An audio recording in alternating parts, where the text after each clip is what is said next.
નમસ્કાર, આપકી અદાલતમાં આપનું સ્વાગત છે. આપકી અદાલતમાં આજે અમે એક એવી વ્યક્તિને રજૂ કરી રહ્યા છે જે ક્રિકેટના મેદાનમાં જ્યારે ઉતર્યા એમણે ધમાકા કરી દીધા.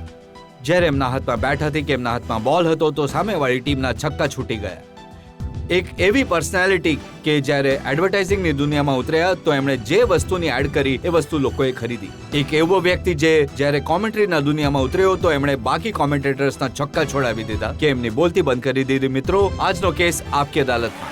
Former Indian cricket star Kapil Dev Aapki અદાલતમાં હાજર થા.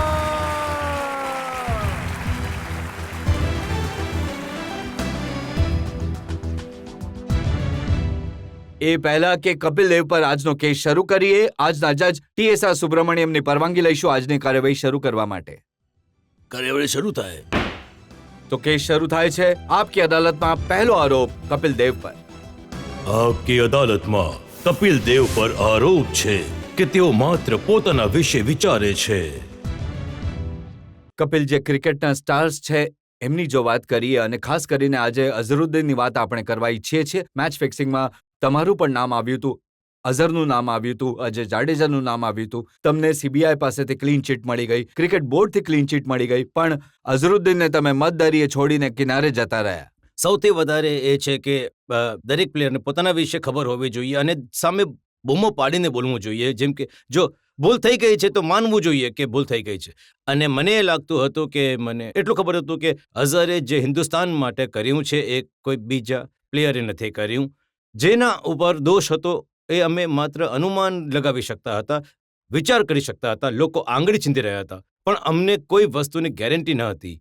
તો હું એટલે એમની સાથે હતો કે જ્યાં સુધી પ્રૂવ નહીં થાય એમને ફાંસી આપવાનો કોઈને હક નથી. ને કપિલ, આજે ક્રિકેટ કંટ્રોલ બોર્ડના એ સમયના ઓફિશિયલ જયવંત લેલિયાનું સ્ટેટમેન્ટ આપણે જોયું. એમણે કહ્યું કે અઝર સાથે અન્યાય થયો. એમણે કહ્યું કે અઝરનો એમાં કોઈ વાંક નહોતો. એમણે કહ્યું અઝર પર લાઈફ બેન લગાવવો ખોટું હતું. મને હસવું પણ આવે છે અને ગુસ્સો પણ આવે છે કે એક માણસની જિંદગી ખરાબ થઈ જાય અને આજે તમે એક શબ્દ બોલી દો છો આરામથી કે કદાચ એની એટલી ભૂલ નહીં હતી. એમણે કહ્યું કે એમને સજા વધારે મળી. એમણે કહ્યું કે એમણે માત્ર ફોન પર વાત કરી હતી બુકી સાથે, એ કોઈ ગુનો નહોતો. એમણે કહ્યું અઝરે કોઈ પૈસા નહોતા લીધા. આજે આટલા વર્ષો પછી આટલી બધી વાતો અઝરુદ્દીન વિશે કહેવાય છે. ચાલો આપણે તો કહીશું કે અઝરુદ્દીને જેટલી દેશની સેવા કરી છે આજે એ થોડા સુકૂનથી સૂઈ શકશે, થોડી શાંતિથી સૂઈ શકશે. કારણ કે આ જ વસ્તુઓ હોય છે કે એક પ્લેયરને ડિફરન્ટ કેરેક્ટર બનાવે છે. પણ જે લોકોએ પહેલા આરોપ લગાવ્યો તો સજા આપી હતી, આજે એ બીજી વાત કરી રહ્યા છે. એમને શું કહેશો તમે? શું કહીશ? એ જઈને પોતાનો ચહેરો અરીસામાં જુએ અને કહે કે શું ભૂલ કરી છે એમણે. બીજું શું કહી શકીએ? હવે અઝરુદ્દીનને તમે શું સલાહ આપશો જ્યારે BCCI એમનું સન્માન કરવા ઈચ્છે છે? BCCIના ફોર્મર ઓફિશિયલ્સ કહે છે કે તમે કંઈ નહોતું કર્યું, ખોટી સજા આપી હતી. જુઓ, ઘણું એઝ અ ક્રિકેટર તરીકે ઘણો ખુશ છું કે આવું કંઈક આવવાનું, આવું કંઈક જોવા કે સાંભળવા મળ્યું છે. હવે એ જ કહી શકીએ કે માફ કરી દો. એમને બીજું શું થઈ શકે જેમણે દોષ લગાવ્યો છે? જો એ કહે કે વધારે મોટો દોષ છે તો એમને છોડી દેવા જોઈએ. એક મોટો પ્લેયર આ જ કરી શકે છે. કપિલ, ઘણા બધા આરોપો છે આ ક્રિકેટર્સ તરફથી જે એમ કહે છે કે કપિલે અમારો સાથ ન આપ્યો. અઝર તરફથી, અજય તરફથી, જેમને લાગતું હતું કે કપિલ પાજી એમની સાથે ઊભા રહેશે. ઘણા આરામથી કહી દીધું કે મેં અઝરુદ્દીનનો સાથ નહીં આપ્યો કે અજય જાડેજાનો સાથ નહીં આપ્યો. અને હું વિચારું છું કે હિન્દુસ્તાનમાં મેં નહીં એમનો સાથ આપ્યો તો કોઈએ સાથ નથી આપ્યો.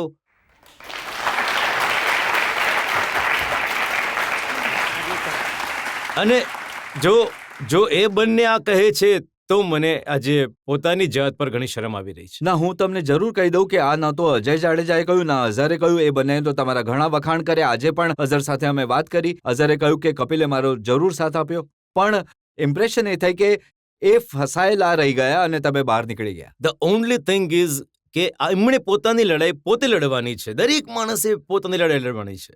જો થયું છે તો તમારી સામે તો આવવું જ પડશે. જો મને લાગ્યું કે મારા પર કોઈ આરોપ લગાવે છે, હું એક હદ સુધી બીજા પાસે આશા રાખી શકું છું કે મારી પાસે આવે, મારા માટે બોલે, પણ ક્યારેક પોતે પણ ઊભા થઈને બોલવું જોઈએ અને કહેવું જોઈએ કે આ છે. અને જો જ્યારે નહીં બોલશો, ચૂપ રહેશો, અને હું અઝરને વારંવાર એ જ કહું છું, અજયને પણ, જો તમે ભૂલ નથી કરી તો પછી કોનાથી ડરવાનું? ભગવાન સાથે પણ લડાઈ કરી શકો છો. જ્યારે ચોરી નથી કરી તો કોઈની પણ સાથે લડાઈ કરી શકો છો.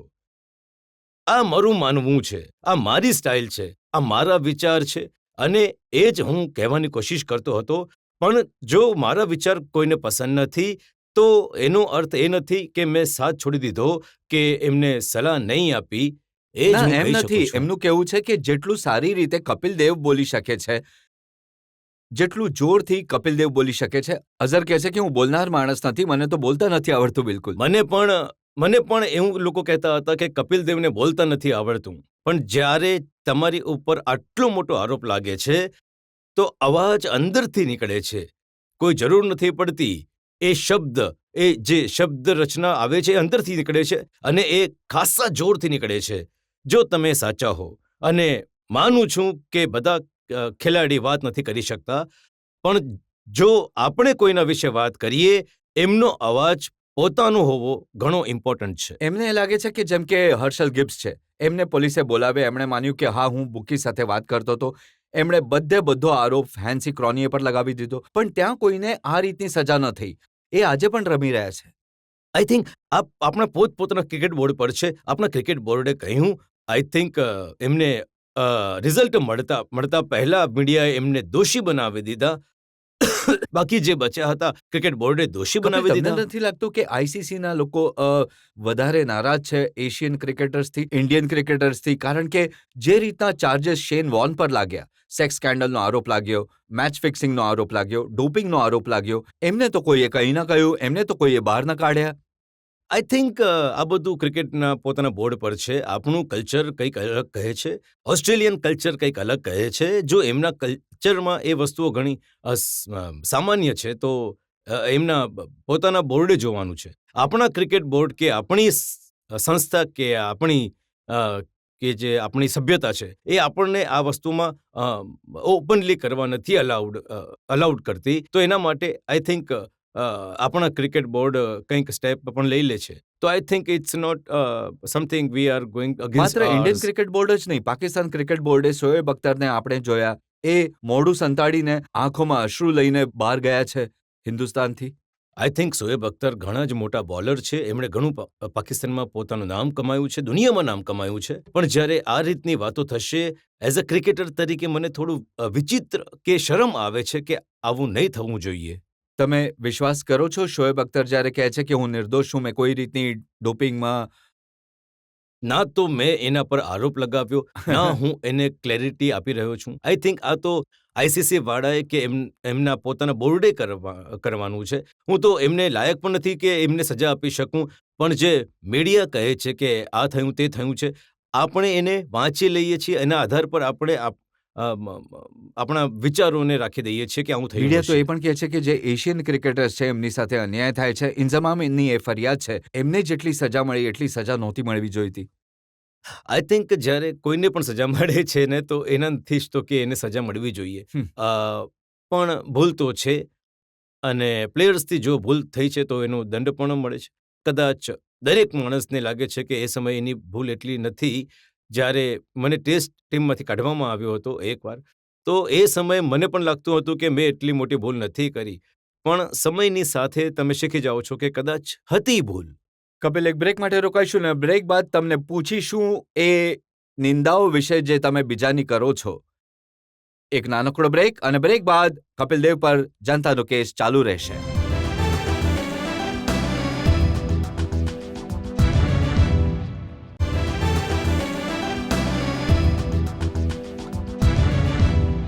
આપકી અદાલતમાં આજે આપણે જનતા તરફથી કેસ ચલાવી રહ્યા છીએ ક્રિકેટની દુનિયાના સુપરસ્ટાર કપિલ દેવ પર. આપકી અદાલતમાં આગલો આરોપ કપિલ દેવ પર. આપકી અદાલતમાં કપિલ દેવ પર આરોપ છે કે તેઓ દરેકની નિંદા કરે છે. ઘણા બધા નામો છે જેમની નિંદા તમે સતત કરતા રહો છો, અને સૌથી ઉપર એ લિસ્ટમાં નામ છે ગ્રેગ ચેપલનું. તમે ગ્રેગ ચેપલને કહ્યું કે તમે આજે એક્સપેરિમેન્ટ્સ કરો છો, એનાથી હું સહમત નથી. જો ગ્રેગ ચેપલ આપણા દેશની કોઈ ભલાઈ કરી રહ્યા છે તો મને કંઈ વાંધો નથી. મને ખુશી થવી જોઈએ કે બહારથી લોકો આવ્યા છે, આપણા દેશની સેવા કરી રહ્યા છે, કે આપણા દેશને કોઈ સારી વસ્તુઓ જઈ રહી છે. પણ કોઈ એક્સપેરિમેન્ટ કે કોઈ એટલું સ્ટબન થઈ જાય કે પોતાની ભૂલને માને નહીં, તો જો હું નહીં બોલું તો મને પોતાની જાતથી શરમ આવે છે કે મેં કેમ આટલી ક્રિકેટ રમી જો હું સીધી વાત નહીં કરી શકું તો. ને તમે જે વાત કરી સચિન તેંડુલકરે પણ પછી એ જ રીતની વાત કરી. એમણે કહ્યું કે એક્સપેરિમેન્ટ આટલા વધારે નહીં થવા જોઈએ. કદાચ સચિનને પણ લાગે છે કે વારંવાર એમની પોઝિશન ચેન્જ કરવાથી પરેશાની થઈ શકે છે. આની આ એક નાનકડી વાત છે કે આપણે હિન્દુસ્તાની કઈ રીતે રહીએ છીએ. આપણને આપણી સિક્યોરિટી ઘણી ઇમ્પોર્ટન્ટ છે. આપણે એક ઘર બનાવીએ છીએ અને એમાં 100 પેઢીઓ સુધી ત્યાં જ રહીએ છીએ. લોકો એક ઘર બનાવે છે, બાપ દાદા પરદાદા એ જ ઘરમાં રહે છે. પણ ઓસ્ટ્રેલિયન અમેરિકન એ આમ નથી રહેતા. એ પોતાનો ડબ્બો ઉઠાવે છે આજે આ શહેરમાં, બીજા દિવસે ડબ્બો ઉઠાવે છે પેલા શહેરમાં. એમની લાઈફસ્ટાઈલ અલગ છે. જો એમની લાઈફસ્ટાઈલ તમે આપણા ક્રિકેટના ક્રિકેટર્સની ઉપર કરો તો ઘણું વિચિત્ર પ્રકારનું લાગે છે કે એક્સપેરિમેન્ટ આપણી સભ્યતાને વિચારીને કરવા જોઈએ. કપિલ, તમે ઇનસિક્યોરિટી ક્યારે પણ તમને વધારે પરફોર્મન્સ નહીં આપી શકે. જ્યારે માણસ સિક્યોર હોય છે, સોલિડ હોય છે, તો એનું પરફોર્મન્સ આવે છે. ભલે આજે રાહુલ દ્રવિડ હોય, સૌથી સોલિડ પ્લેયર છે, કાલે એને કહી દેવામાં આવે કદાચ તમે ટીમની બહાર નીકળી જશો, જો સારું નહીં રમશો, તો એમના રમવામાં પણ થોડો ફરક પડી જાય છે. સો આપણી સભ્યતા, આપણા વિચાર અને આપણા પ્લેયરોને કોન્ફિડન્સની જરૂર છે. હલાવવાની જરૂર નથી. હલાવશો તો વધારે હાલી જશે. ઘણા હલી ગયા છે, મોટા મોટા ખેલાડી હલી ગયા છે.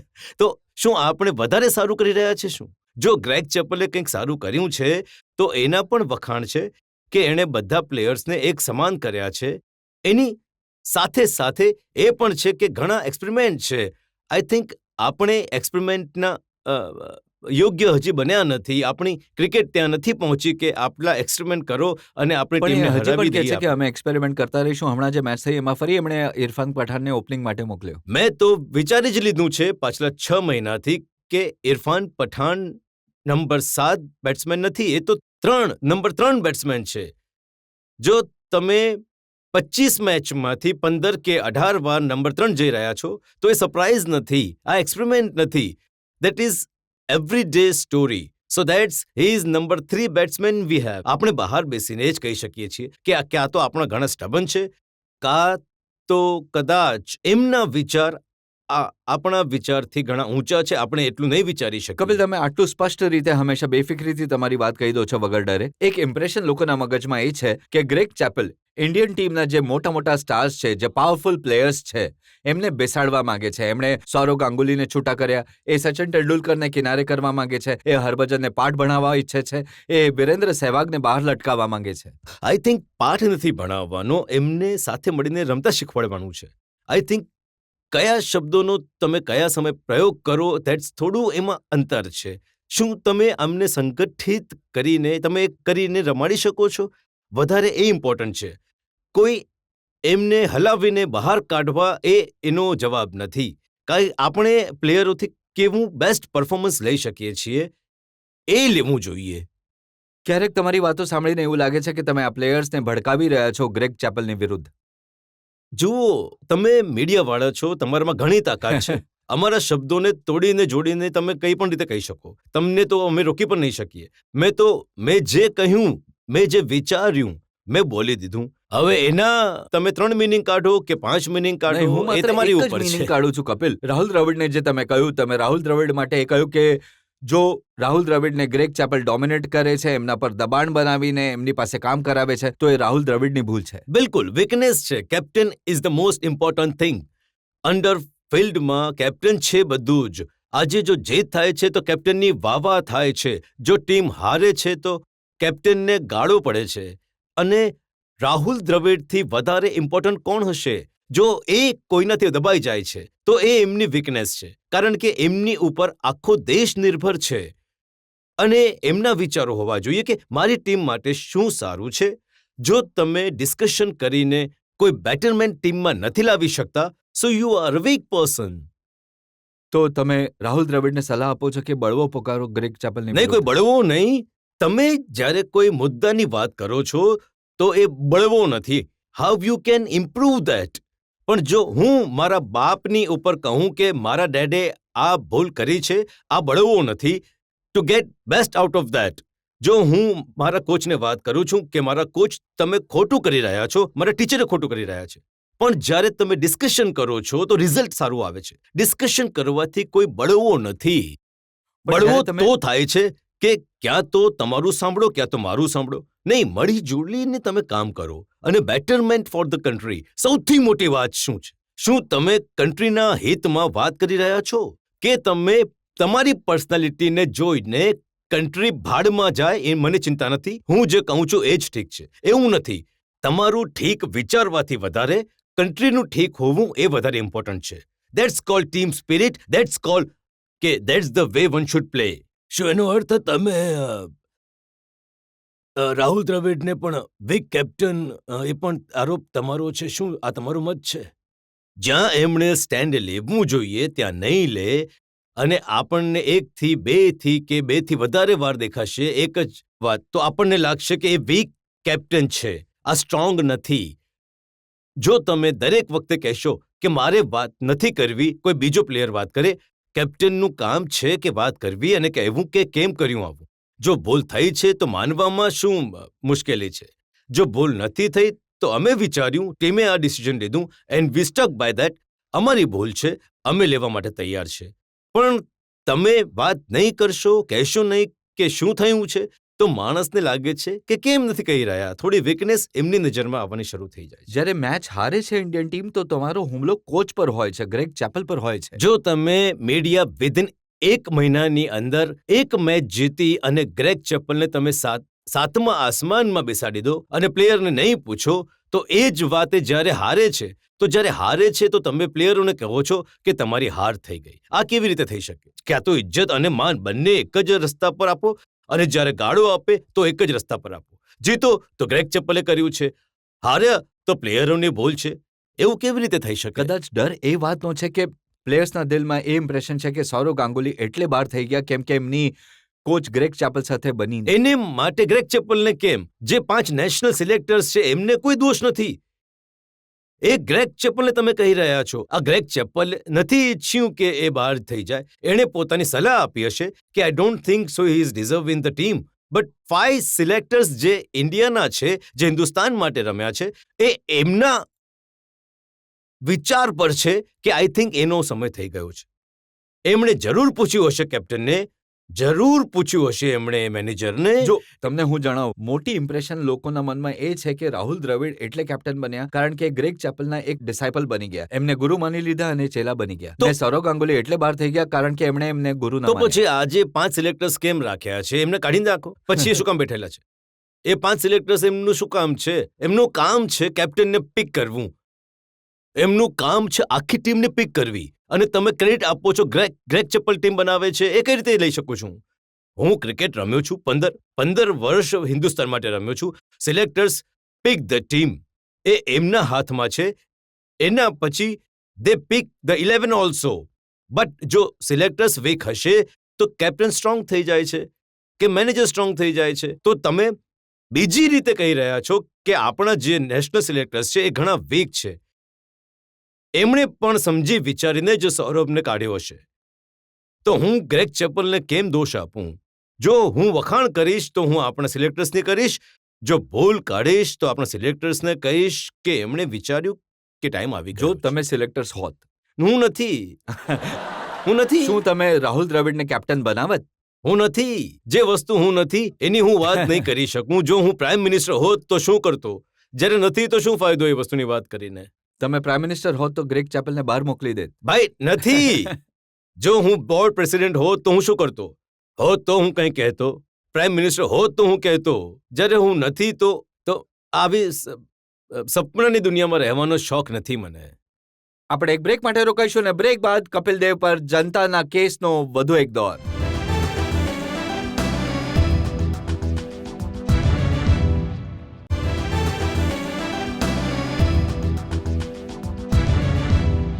આપકી અદાલતમાં આજે આપણે જનતા તરફથી સવાલ પૂછી રહ્યા છીએ, આરોપો લગાવી રહ્યા છીએ, સ્પષ્ટતા માંગી રહ્યા છીએ ક્રિકેટ સ્ટાર કપિલ દેવ પાસે.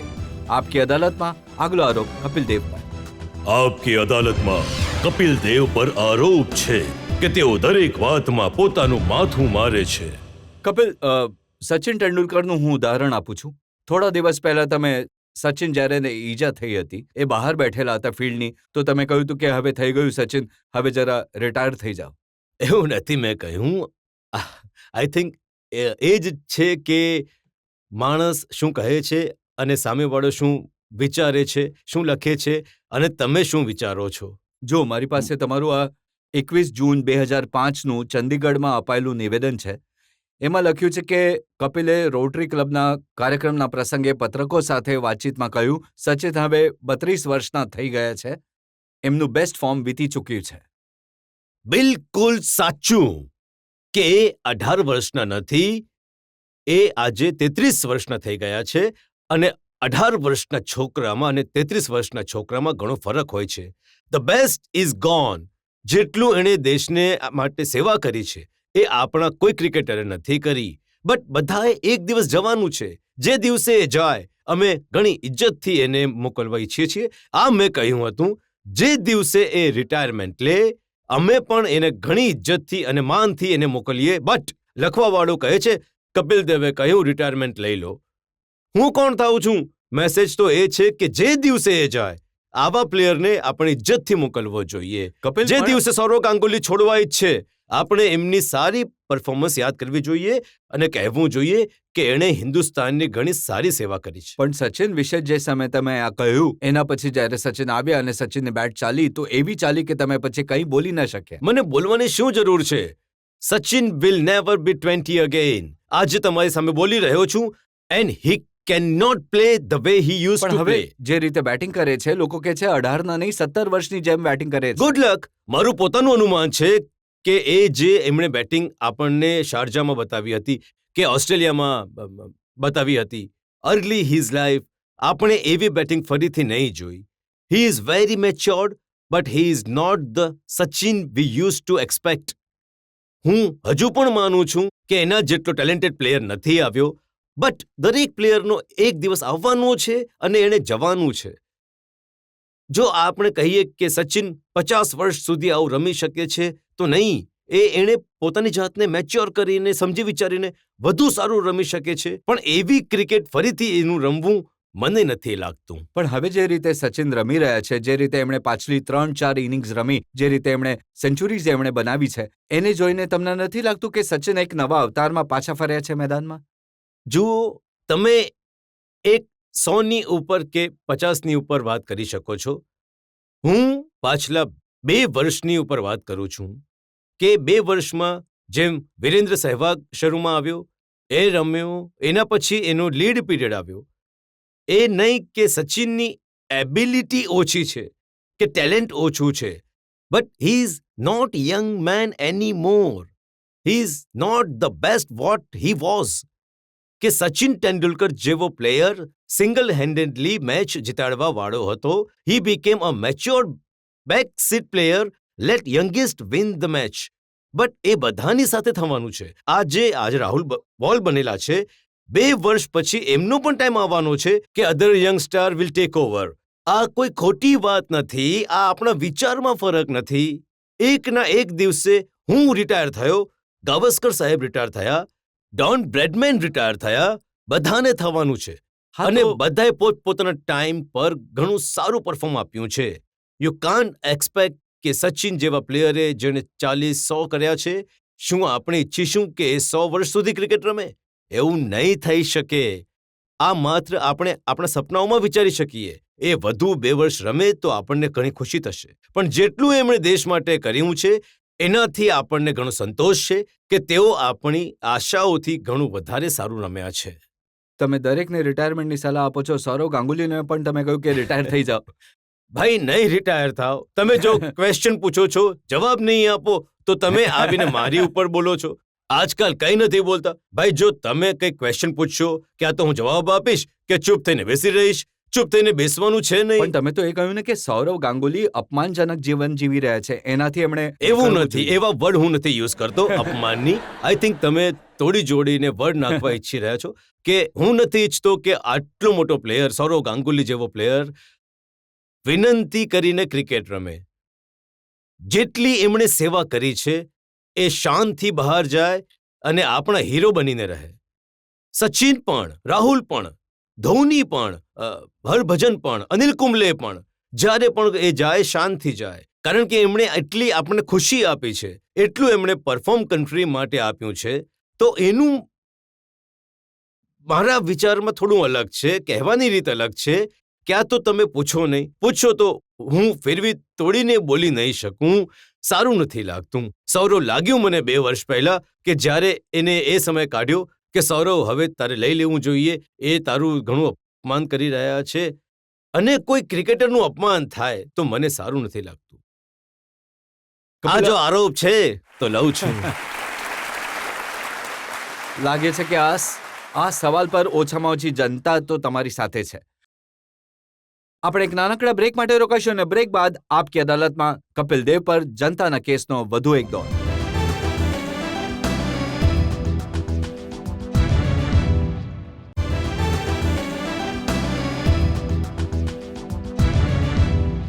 આપકી અદાલતમાં આગલો આરોપ ક્રિકેટ સ્ટાર કપિલ દેવ પર. આપકી અદાલતમાં કપિલ દેવ પર આરોપ છે કે તેઓ માત્ર પૈસા કમાવામાં વ્યસ્ત છે. કપિલ, આજકાલ જ્યારે ક્રિકેટર્સ પર આરોપ લાગે છે કે જ્યારે એક સહેવાગ હોય, ભલે ધોની હોય, એ એડવર્ટાઇઝિંગમાં વધારે કોન્સન્ટ્રેટ કરે છે, ક્રિકેટમાં ઓછું કોન્સન્ટ્રેટ કરે છે, તો લોકો કહે છે કે આ બધું કપિલે શીખવ્યું છે. ઘણું સારું છે. ચાલો, એમનું જીવન તો સારું થઈ જશે. રિટાયરમેન્ટ પછી એમની લાઈફ સારી થઈ જશે. ઘણા બધા એવા ક્રિકેટર જોયા છે જે આરામથી એક જનરેશન પહેલા કે 2 જનરેશન પહેલા હતા, એમની પાસે ચા પીવાના પણ પૈસા નથી. અને જો હું એમને શીખવાડું, આઈ થિંક આ મારા કરતાં 100% વધારે ઇન્ટેલિજન્ટ છે. પણ જો તમે મને કહો છો કે હું એમને શીખવાડું છું, તો ઘણી ખુશીની વાત થાય છે કે ચાલો તમે વિચારો છો કે હું આવું કરું છું. એક પ્લેયરે તો મને કહ્યું કે કપિલ દેવ જ્યારે સવારે ઘરેથી નીકળે છે તો એ વિચારીને નીકળે છે કે જ્યારે સાંજે પાછો આવીશ તો 5 લાખ રૂપિયા ખિસ્સામાં હોવા જોઈએ. એવો કોઈ માણસ આ જગ્યાએ બેઠો છે, તમારી સાથે પણ, જજ સાહેબની સાથે પણ. જ્યારે તમે ઘરેથી નીકળો છો, તમે ઈચ્છો છો કે 5 લાખ આજે હારીને આવું કે લૂંટાવીને આવું? કોઈ નથી વિચારતું. બધા ઘરેથી બહાર એટલે જ જાય છે કે આજે હું કામ કરું, વધારે પૈસા કમાવું, સારું જીવન બનાવું. જો એ નથી તો પછી આપણે કામ જ કેમ કરી રહ્યા છીએ? દુઃખ માત્ર ત્યારે થાય છે જ્યારે સહેવાગ અને ધોની જેવા લોકો માટે એવું કહેવાય છે કે એમનું વધારે ધ્યાન પૈસા કમાવા પર છે ક્રિકેટને બદલે, અને એટલે એમનું પરફોર્મન્સ ખરાબ થાય છે. બિલકુલ નહીં. હું તો ઈચ્છું છું કે એમને કરોડો રૂપિયા વધારે આપો.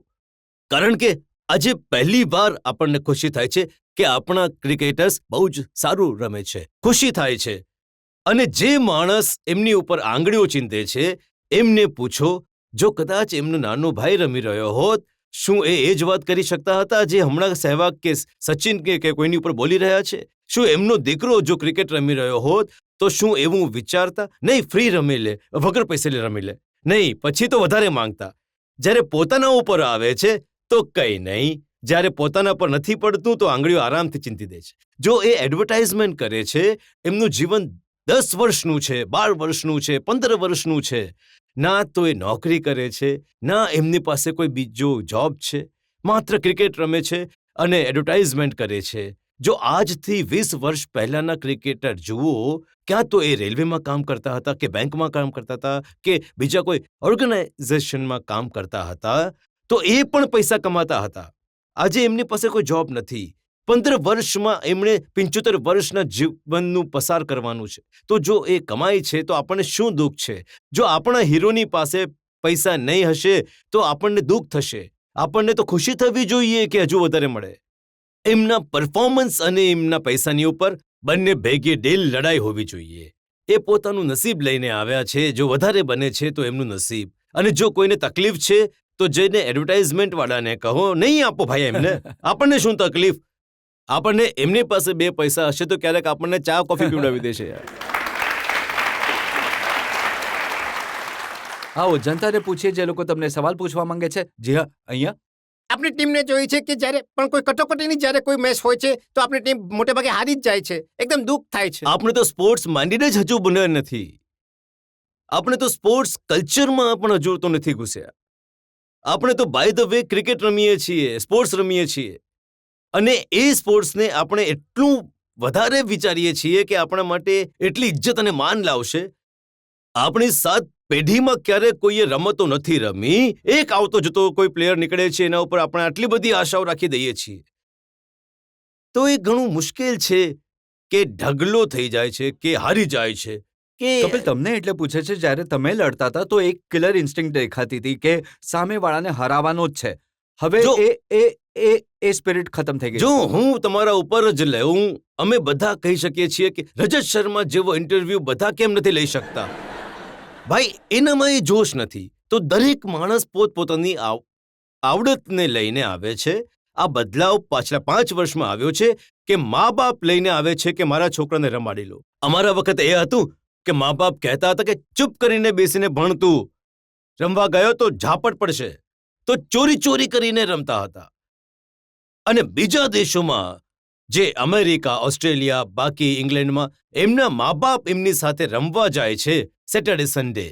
ક્યાં આપણે જઈએ છીએ? કપિલ, પણ આજે જમાનો એ છે કે મા બાપ એ ઈચ્છે છે કે આપણા ઘરમાં કપિલદેવ જન્મે.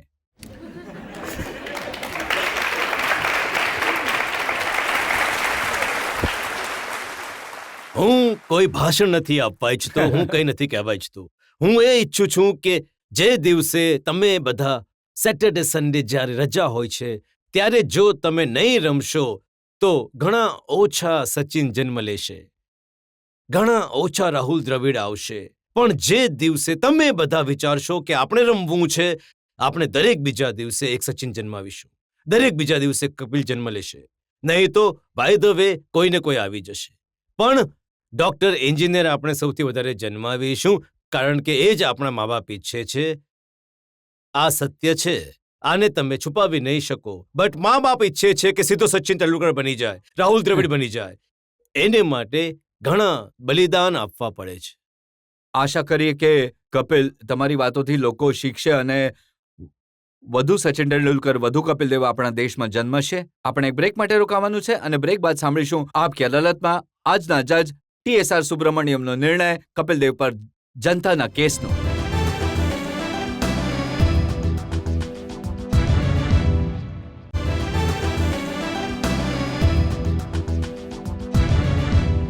આપ કી અદાલતમાં આપણે કપિલ દેવ પર આરોપ લગાવ્યા જનતા તરફથી અને માનવું પડશે કે કપિલ દેવે બેફિકરીથી, સફાઈથી જવાબ આપ્યા દરેક આરોપના. હવે સમય છે આપ કી અદાલતમાં આજના જજ TSR સુબ્રમણ્યમના નિર્ણયનો.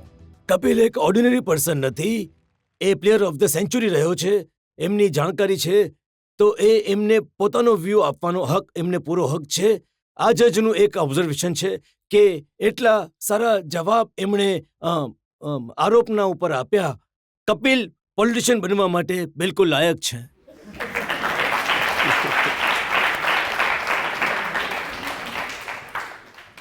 કપિલ દેવ હંમેશાથી જનતાને ગમતા પ્લેયર રહ્યા છે, જ્યારે ક્રિકેટના મેદાનમાં હતા ત્યારે પણ અને જ્યારે ક્રિકેટના મેદાનમાં નથી તો પણ. આશા કરીએ કે જનતા એમને આટલો જ પ્રેમ કરતી રહેશે. કપિલ દેવની વાતોમાં કેટલી સચ્ચાઈ છે એનો છેલ્લો નિર્ણય અમે તમારા પર એટલે કે જનતા પર છોડીએ છીએ. આવતા અઠવાડિયે ફરી મળીશું આપ કી અદાલતમાં એક નવો કેસ લઈને. ત્યાં સુધી નમસ્કાર.